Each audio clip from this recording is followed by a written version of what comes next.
जय हिंद प्यारे छात्रों, आप लोग कैसे हैं? मैं उम्मीद करता हूँ बहुत अच्छे होंगे। मैं आज आप लोग का अवतल दर्पण में दिखाएं कि 1/v + 1/u = 1/f कैसे होता है। जबरदस्त क्वेश्चन है और ये एग्जाम में आपका 5 नंबर पूछता है। और ये 5 नंबर उठाने के लिए कलम की ताकत होनी चाहिए और दिमाग का। यदि ये आपके अंदर हुनर होगा ना, तो मैं चैलेंज कर सकता हूँ कि आपका 5 नंबर नहीं छूटेगा यदि एग्जाम में आ गया तो। क्योंकि मैं जो बता रहा हूँ ना, सब साधारण तरीका से, कहीं ज़्यादा न लिखना और न ज़्यादा भाषण देना। शॉर्ट मारिए और निकलिए, केवल कॉन्सेप्ट समझिएगा।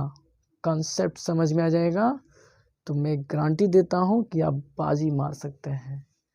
तो आइए कॉन्सेप्ट समझने के लिए आप बने रहें, इस वीडियो को छोड़कर ना जाए, और अगर अच्छा लगेगा लाइक जरूर कर दीजिएगा। चलिए, तो अवतल दर्पण दिखाने के लिए सबसे पहले हम अवतल दर्पण बनाऊंगा। देखिए, मैं अवतल दर्पण बना रहा हूँ आपके सामने। ये मैं अवतल दर्पण बनाया, ठीक। और अवतल दर्पण में हम एक यहाँ एम लेता हूँ, ऐसे बाहर से कलई पहले कर देता हूँ। थोड़ा ये अवतल दर्पण ये सही नहीं हुआ, इसको ऐसे बनाता हूँ। ये है, ये सटीक हुआ। ये प्रधान अक्ष है, मुख्य अक्ष भी बोलते हैं इसको। और यहाँ मैं एक एम देता हूँ और ये एन दे देता हूँ। हालांकि अभी दर्पण नहीं बना, इसको समझिए कांच की शीशा है और गोला का। अब कलई कर रहा हूँ, अब दर्पण बनेगा। और यहाँ पर एक पी ले लेता हूँ और ये मेरा एक्स डैश प्रधान अक्ष हो जाएगा। देखिए, कुछ परिभाषा भी मैं बता रहा हूँ। देखिए, अवतल दर्पण जो होता है ना, उसका बाहरी भाग जो है कलई किया रहता है, तो अंदर का भाग धंसा हुआ रहता है, जिसको हम बोलते हैं परावर्तक सतह। तो अवतल दर्पण परावर्तक सतह अंदर से धंसा रहता है, ठीक है। अब देखिए, यहाँ पर एफ होता है जो फोकस बोलते हैं, यहाँ केंद्र है। अब हम वस्तु को वक्रता केंद्र और अनंत के बीच रखता हूँ, एक लंबवत खारा, ठीक है। और यहाँ से प्रकाश की किरण चलाऊंगा। तो आप जानते हैं, जब प्रकाश की किरण प्रधान अक्ष के समान जब प्रधान अक्ष पर कोई वस्तु खड़ी हो, तो उसे चलने वाली प्रकाश की किरण आपतित किरण होती है। क्या होती है? आपतित किरण। और यह प्रकाश की किरण जब दर्पण से टकराएगा तो उसका परावर्तन कहाँ होगा? फोकस की दिशा में। तो वैसे बनाना होगा ना। चलिए, तो यहाँ से देखिए, ये सीधी जाएगा। यहाँ हम डायरेक्शन दे देता हूँ कि किस दिशा में जा रहा है, तो दर्पण की ओर जा रहा है। फिर यहाँ से फोकस की दिशा में से सीधे निकल जाएगा। तो मैं इसका डायरेक्शन भी बना देता हूँ, ठीक है। इतना बड़ा क्या जरूरत है। अब देखिए, प्रतिबिंब तभी संभव होती है जब उस बिंदु का कहीं मिलना होता है, यानी वास्तविक रूप से मिले या आभासी रूप से मिले। प्रतिबिंब की परिभाषा बताई जाती है कि किसी वस्तु से चलने वाली प्रकाश की किरणें दर्पण से परावर्तन के बाद जिस बिंदु पर वास्तव में मिलती है, तो हम उस बिंदु को वास्तविक प्रतिबिंब कहते हैं, ठीक है ना। तो यहाँ हमको प्रतिबिंब की चर्चा नहीं करना है, तो हम क्या करेंगे, यहाँ से एक वक्रता केंद्र से सीधे ले जाऊंगा। थोड़ा सा इसको हम और बड़ा बना देते हैं जो इसे टकराए। अब क्या कीजिएगा, थोड़ा तो समझना तो पड़ेगा, मजबूरी भी समझिए। क्योंकि फिगर जो है स्पष्ट रूप से बन तो नहीं रहा, लेकिन दिखाई तो दे रहा है कि वह वाकई में ऐसा होता है। अब इस पर और जिक्र थोड़ा करता हूँ। देखिए, तो जहाँ वस्तु रखे हैं ना, वहाँ से दो किरण चलती है। वो दोनों किरण जहाँ वास्तव में अगर कट गया तो वास्तविक प्रतिबिंब, आभासी कटा यानी डॉटेड कटा, डॉट यानी वहाँ छाया नहीं बनेगा। काल्पनिक मतलब क्या होता है? छाया ही नहीं बनेगा। आभास होगा कि यह छाया बना हुआ है, लेकिन दिखाई नहीं देगा, वही आभासी। अब देखिए, इस यहाँ टकरा गया, यानी इसको मिला देंगे तो यही मेरा क्या हुआ? प्रतिबिंब बन गया उल्टा। यानी ए हुआ, ये बी हुआ, ये बी डैश, थोड़ा बड़ा बड़ा क्यों नहीं लिखा रहा है, और ये लिख देंगे ए डैश, ठीक है ना। और यहाँ तो पी हो ही गया, यहाँ ए फैले हैं। अब देखिए, यहाँ अब हमको एक चीज समझना है कि वस्तु जो है कहाँ है, वह प्रतिबिंब कहाँ बना, ये सब चिन्ह परिपटिया में हम दिखा दे रहे हैं क्या। तो देखिए, यहाँ से ध्रुव, कोई भी दूरियां ध्रुव से मापी जाती है। इस ध्रुव से फोकस के बीच की दूरी को फोकस दूरी कहते हैं, जो छोटा एफ से करते हैं। अब ये जो होता है प्लस माइनस हम यहाँ दिखा देंगे चिन्ह परिपटिया से। अब देखिए, यहाँ से लेकर यहाँ तक, ये अगर बीचों बीच अगर आती है ऐसे लाइनिंग, तो यहाँ से यहाँ के बीच की दूरी को हम क्या कहते हैं? प्रतिबिंब की दूरी कहते हैं, यानी भी कहते हैं। और यहाँ जो है यहाँ तक ये u हो गया। बस यही तो समझ, यू भी एफ को दिखाना है, यू भी एफ में मैंने बना दिया, यही दिखाना है। अब हम जितना बोले हैं, एक बार मैं बोल दूँ तो क्या लिखा जाएगा ना, क्योंकि जगह कम है, मैं बोल देता हूँ।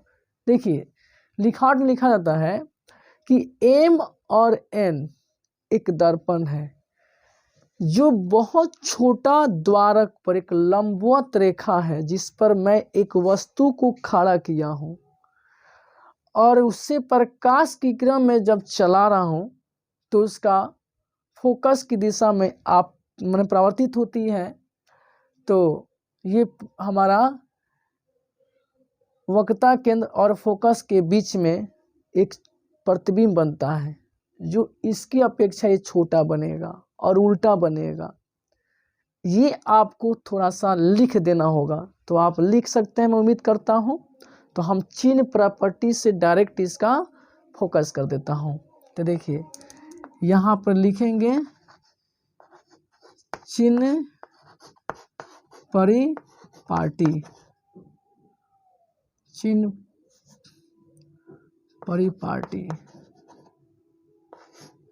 चिन्ह परिपाटी से क्या होगा? वस्तु की दूरी, वस्तु की दूरी को हम क्या चीज से सूत्र करेंगे? तो बीपी। क्या होगा? बीपी, जो ये प्रधान अक्ष के बायां साइड में है, इसलिए हो जाएगा ये माइनस। अब होगा प्रतिबिंब की दूरी, प्रतिबिंब की दूरी जिसको हम कहेंगे B dash P, B dash P. तो इसको हम क्या कहेंगे? बी डैश पी को, ये भी दर्पण से जस्ट बाईं ओर रहता है, माइनस भी हो जाएगा। अब होता है वस्तु की फोकस दूरी, वस्तु की फोकस दूरी। तो वस्तु इसका जो है पी एफ है, तो इसको हम माइनस एफ से, अब माइनस तीनों क्यों? अगर सब बिल्कुल ही इसी साइड में है, इसीलिए। अब यहाँ देखिए, केंद्र, पीसी को मैंने केंद्र कहते हैं, तो शायद इसमें केंद्र की जरूरत नहीं पड़ेगा। अगर जहाँ प्रभु करेगा तो हम लिखेंगे, हमको उम्मीद लगता है कि ये आए भी करेगा, तो लिख देता हूँ वक्रता केंद्र की दूरी, जो हम कहेंगे PC है, जो R होगा, ये भी माइनस से होगा क्योंकि ये भी कौन है, बाएं साइड में है ध्रुव से। तो ये चिन्ह परिवर्तन। देखिए एक रिक्वेस्ट है आपसे, हम जो वर्ड बोला हूँ ना इसके बारे में, वो ऊपर लिख लीजिएगा क्योंकि जगह की कमी है और आप लिख नहीं लेंगे। उम्मीद करता हूँ आप लिख लेंगे जरूर, टेंशन नहीं है। अब इसमें हम लोग अब आएंगे कुछ त्रिभुज के ऊपर डिपेंड करेंगे। त्रिभुज अब लिख सकते हैं। अब त्रिभुज यहाँ पर थोड़ा सी यहाँ है, ABC तथा A', B', C में गौर से देखा जाए। देखिए यहाँ भी लंब है, यहाँ भी लंब है, उसमें लंब शब्द बोला है, यहाँ लंब बनाने का मतलब समकोण हो गया। तो यहाँ कह सकते हैं कि ABC बराबर कोण A', B', C, ये प्रत्येक कोण कितना है, प्रत्येक कोण 90 डिग्री है, प्रत्येक कोण 90 डिग्री है। ठीक है। अब एक दिया है उभयनिष्ठ कोण ACB बराबर कोण A', ये उभयनिष्ठ है, उभयनिष्ठ। ठीक है। अब हम कह सकते हैं इसलिए त्रिभुज ABC समरूप त्रिभुज A', B', C एंगल समरूपता से। ठीक है। तो मैं यहाँ देखा कि त्रिभुज दोनों में समरूप कर दिया। ठीक है। देखिए जब ये त्रिभुज ABC समरूप त्रिभुज A', B', C ये अगर समरूप होती है तो इसकी संगत भुजा क्या होती है, समानुपाती होती है। तो हम इसका प्रतिबिंब ऊंचाई इसके वस्तु की ऊंचाई का अनुपात करते हैं, A', B'/A/B।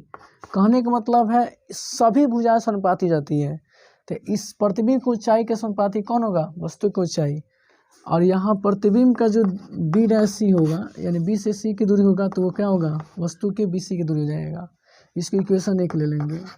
अब देखेंगे जिस प्रकार से त्रिभुज ABC समरूप त्रिभुज A', B', C हुआ था, अब यहाँ पर हम जब इसकी क्या करेंगे, रचना कर देंगे, तो यहाँ देखेंगे ABP और A', B', ये दोनों त्रिभुज जो है क्या हुआ, AB समरूप हो रहा है इसी के जैसा।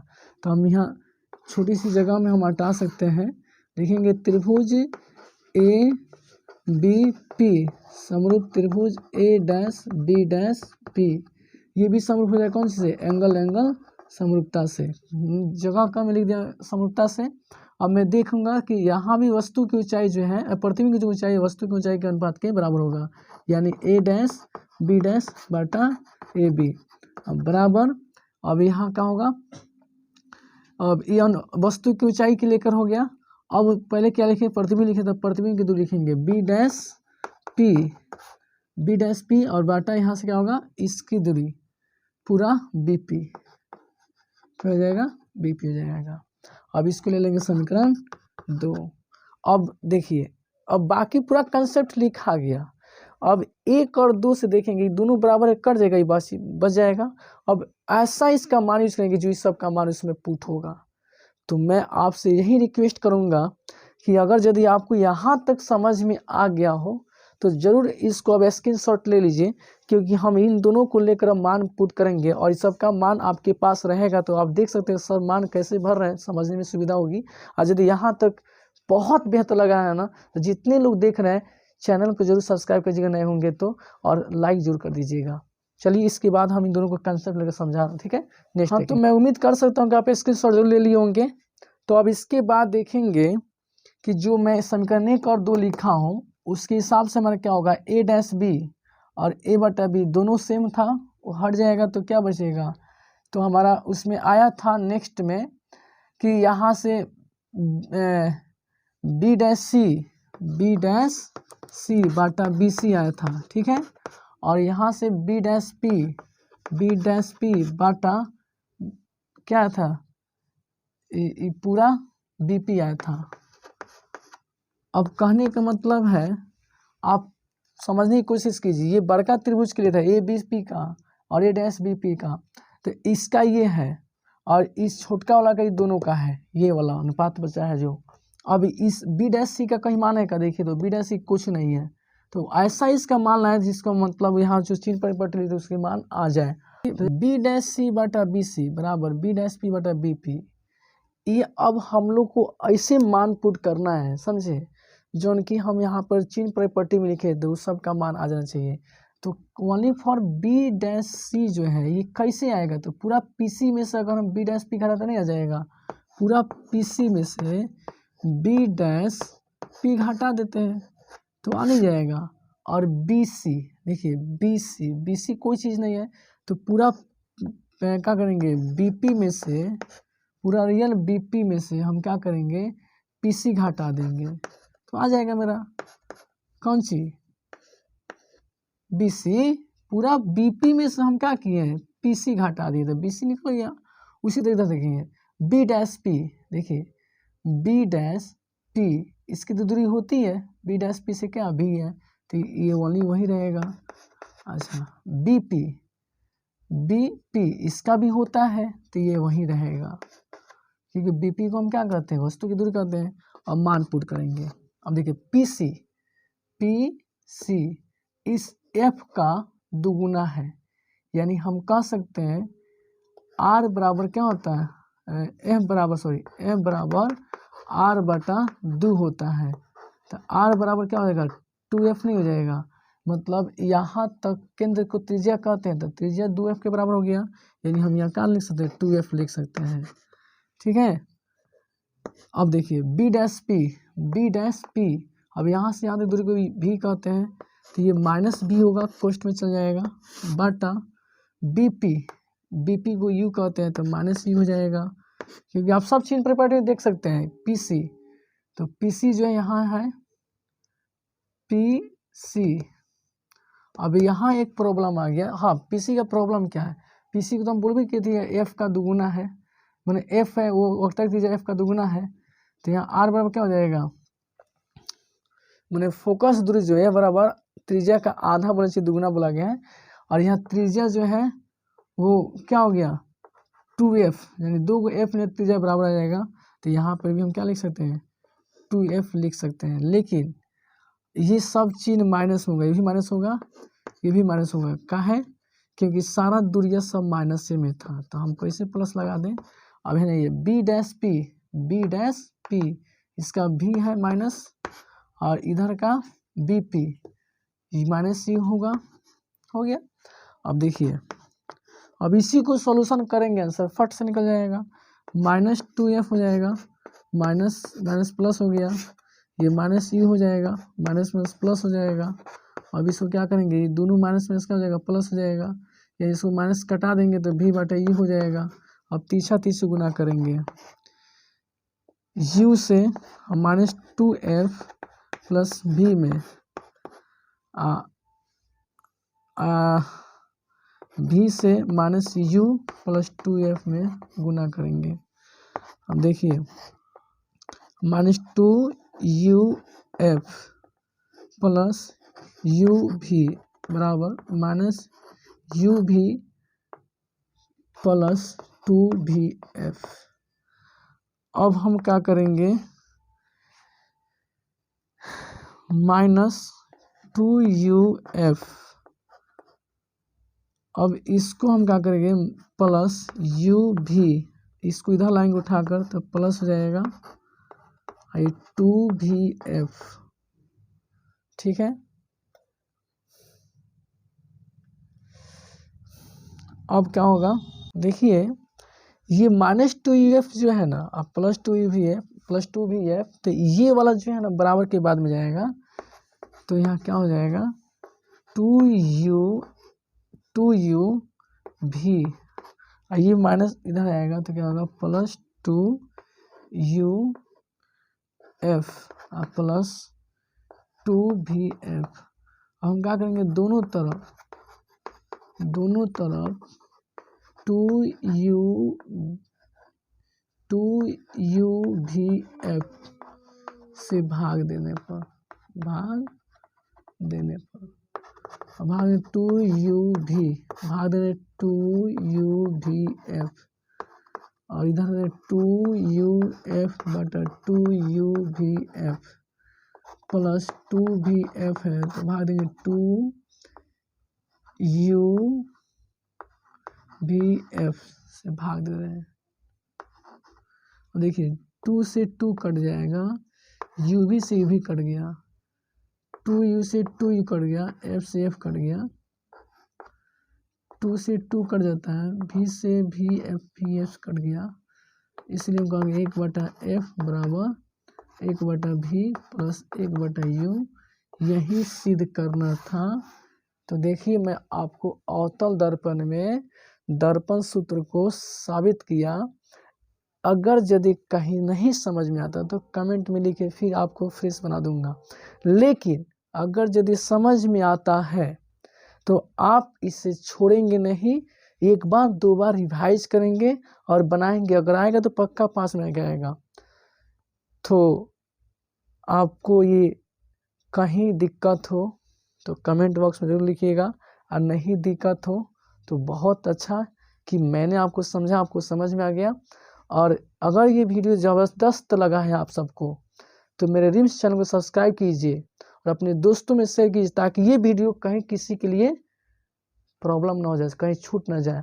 जय हिंद, जय भारत।